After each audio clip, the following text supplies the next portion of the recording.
Lockdown 5 के बाद अब अनलॉक 1 का ऐलान हो चुका है। अनलॉक से मतलब है कि जिन गतिविधियों पर रोक लगाई गई थी उन्हें अलग अलग चरणों में दोबारा से खोला जाएगा।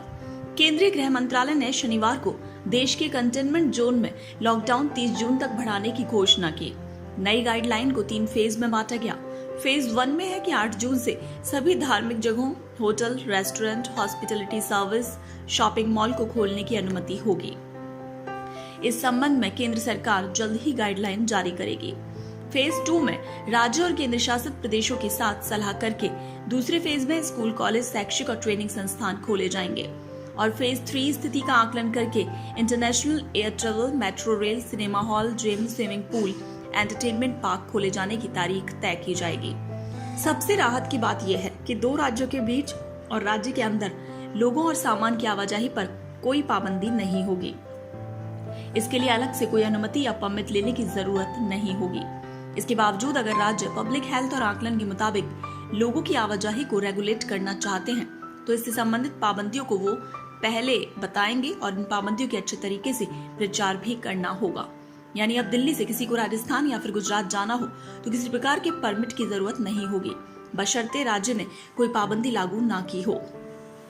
इस बात का ध्यान रखना होगा और पालन करते हुए यात्रा करनी होगी।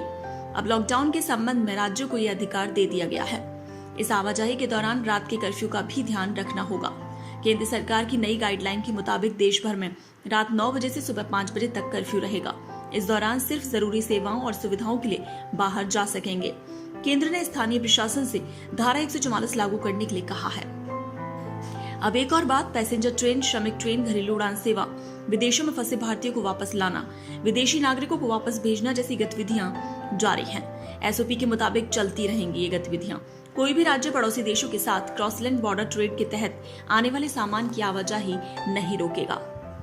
आइए अब आपको संक्रमित क्षेत्र की पाबंदियों के बारे में बताते हैं। आपको बता दें कि जहां भी कोरोना वायरस केस मिलता है उस क्षेत्र को संक्रमित क्षेत्र कहा जाता है। ये जिला प्रशासन तय करता है कि कितना क्षेत्र इसमें शामिल रहेगा। नई गाइडलाइन के मुताबिक केंद्र सरकार ने कंटेनमेंट जोन में लॉकडाउन को 30 जून तक बढ़ा दिया है। स्वास्थ्य मंत्रालय की गाइडलाइन के मुताबिक जिला प्रशासन कंटेनमेंट जोन निर्धारण करेंगे। कंटेनमेंट जोन में सिर्फ जरूरी सेवाओं की इजाजत रहेगी। मेडिकल इमरजेंसी, जरूरी सेवाओं और सुविधाओं के अलावा लोगों की आवाजाही पर पाबंदी रहेगी। राज्य और केंद्र शासित प्रदेश कंटेनमेंट जोन के बाहर बफर जोन भी बना सकते हैं। राज्य अपने आकलन के मुताबिक कंटेनमेंट जोन के बाहर किसी गतिविधि पर रोक लगा सकते हैं।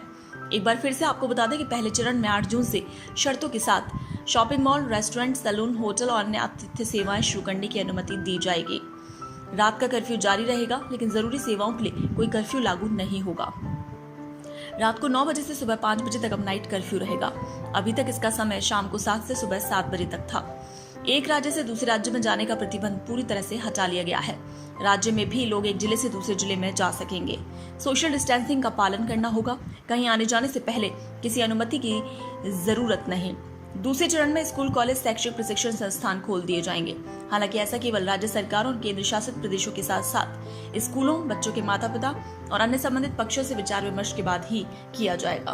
और तीसरे चरण में स्थिति के आकलन के आधार पर अंतर्राष्ट्रीय उड़ानें, सार्वजनिक परिवहन और मेट्रो रेल शुरू करने पर विचार किया जाएगा।